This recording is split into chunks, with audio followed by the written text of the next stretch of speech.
Hello everyone. In this session we will discuss the recursive function. So the recursion is the one type of process, or else here it may be the technique. By this here our functions are calling itself only.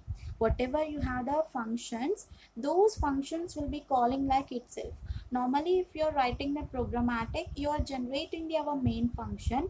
Not only with the main functions, we are writing the several functions into the one programs, right? Means one program can be having the multiple programs.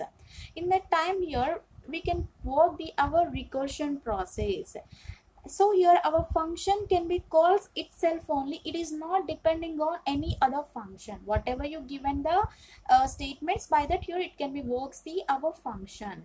So it contains the statement within its the body, and which can cause the same function. Whatever you have the statements, those statements will be in our body of the function, and those can be called the same function only. And these are classified into the two types here. One is the direct recursion and second one is the indirect recursion. So first here we can discuss the direct recursion.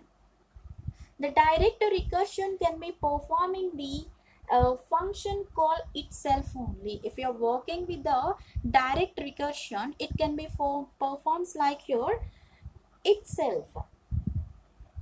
Direct recursion can be works like direct recursion performs function call itself. Performs function calls itself only. Means here it cannot depends on any other functions. Whatever we given, that can be performed by this. Okay, so just you can see here how we can work this one. If you're working the direct functions, you can say here int num and open whatever you have the statement that you can write, and next here you can write the int num. Okay, just you can see this is just working the direct recursion process only. It is not depending on any other functions. So whatever you have the num, so these will be taking the itself function only. These will be performing the itself function.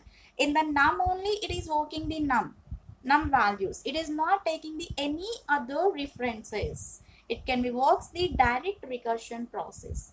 And next here we have the second one, that is the indirect recursion, right? We have the second one, that is the indirect recursion. So here indirect recursion can be works like here it is taking the one function to the another function type. It is not itself manner. It is always depending on the any other functions here. How it can be works here? If we have function 1, you can see if we have the function 1, it is depends the another functions. If we have the function 1, the function 1 calls the another function like your f2. Okay, and this f2 is called by the call function. Like here the f2 is calling the f1 again back. You can see f1 is calls the f2, f2 call the f1 again. So just you can see how it will be works the programmatic here. First here we are taking the int num and open this. In this just write the sum statements. Here I am taking the int sum and close this. Just write the int sum and open the brace. Sum statements you can write int num, then close this. You can see here it is not working directly. Here whatever you have the int sum, int num and the int sum, here we have int num. This is the one function, sum is the one function. You can say this is the our f1, you can say this is the our f2, this is the our f2 and this is the our f1, right? So the function is calling the num function 1 is calling the function 2 and function 2 is calling the function 1, means here it is performing the indirect way. Directly it is not calling. You can see in the direct recursion the function is calling direct to the our num only. Num is calling the num directly. Directly it is performing. But in the indirect recursion, first it is calling the another function. That another function is calling the our first function. You can see this is the indirect process we can do the our programmatic. Okay, so like this here we can do the our recursive function in the directive way and the indirective way. So just here you can see how you can perform the programmatic for this. Okay, so here we need to be write the programmatic for this. Here how we can perform this one. For example, here I am choosing the int factorial of this here, int n. N means here we can choose the any number, and in this I am choosing the int f. If the function is n equal to 0, here I am choosing the OR operator, not AND operator if any one is the true into this. If any one of them is the true. And next here f is equals to the 1, or else if it is not true here, if it is not true here, you can perform the else part. That is like your f is equals to the n into, we are working the factorial, right? You can write the fact of n minus 1 and you can return the f value. You can return the f value. So this is like your direct recursion type. This programmatic can be done in the form of direct recursive mode. You can see here, whatever you have the value, that is taken by the our int fact int n only. Okay, so here just here we are writing the n value. For example, here I am taking the n value is the 3. For example, here I am choosing the n value is the 3. Let's see here how it will be calling the our functions and how this can be returns the values in our programmatic. Let's see here if you are performing the int 3. Okay, let's see here. For example, here we are taking the n value will be the 3. First here int fact 3. Int fact 3. And next by that program only here I am writing. And next here int f. If function I am taking, if okay, if statement I am taking here, if n means here what we have 3 equal to 0, or else 3 equal to 1. You can return the value like your f is equals to the 1. F is equals to the 1. Otherwise here you can return the else part. What we need to be written here in the else part, like here we can return the f is equals to 3 into factorial of 3 minus 1, and then you can perform the return f. Okay, so once you can close the our function, and you can see here this is false. This is false. Any one of them is correct? No. For that case here I am choosing the our else part. The else part can be displayed into this. Okay, so before going to that here you can perform the statements for this. That is like your int fact 2. Int fact 2. From this here we are getting the int fact 2.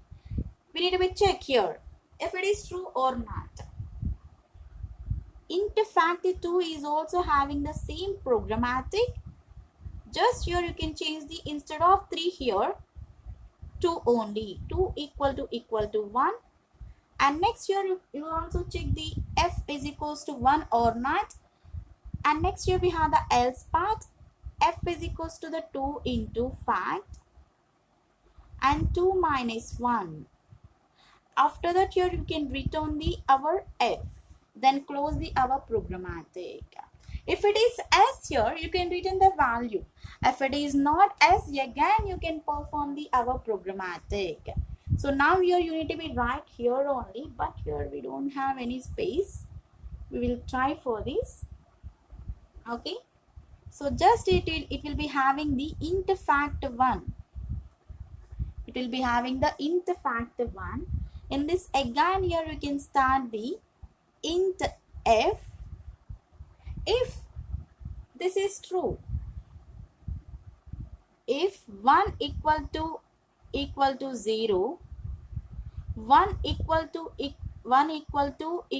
1, okay, so you can return the f is equals to the value 1. Otherwise here you can return the 1. Okay, see here like this here. Just check the conditions now here, if it is true or not here. This is a programmatic, right? So once you started with the n is equals to 3 equal to 0, no. 3 is equal to 1, no. Means here the if statement is the false. And you can go with the else part now. Here we have the 3 into fact of minus 3 minus 1. 3 minus 1 means here 2. Okay, 3 into 2. What you will be get your, will get like your 6. The value will be 6 returned. Here you can perform f is equals to 3 into 2. The 6th value is returned into this. And you can see here what you are getting, fact of 2. Fact of 2, 3 minus 1, what we are getting? 2 value that you can write with the another function. With the another function like your fact of 2. Int f. 2 is equal to 0? No. 2 is equal to 1? No. Means here this is false. And go to the else part. So here what we will get here, f is equals 2 into fact 2 minus 1 means 1. 2 into 1, 2 is returned. Here the 2 value will be returned into this. And next here you can see 2 minus 1, 1. Int fact 1. Int f. 1 equal to 0? No. 1 equal to 1? Yes. Here we are performing the OR operator. So that's what here any one of them is a true. Definitely we can say that is a true. So then here it can be returns that the value is like your f is equals to the 1. So then here it can be returns the value will be like your 1. Hence 1 is returned in the output section. Okay, like this here we can perform the our recursive functions. It can be performed like your direct and the indirect recursive functions type. Thank you for the watching. If you like the video, subscribe to my channel.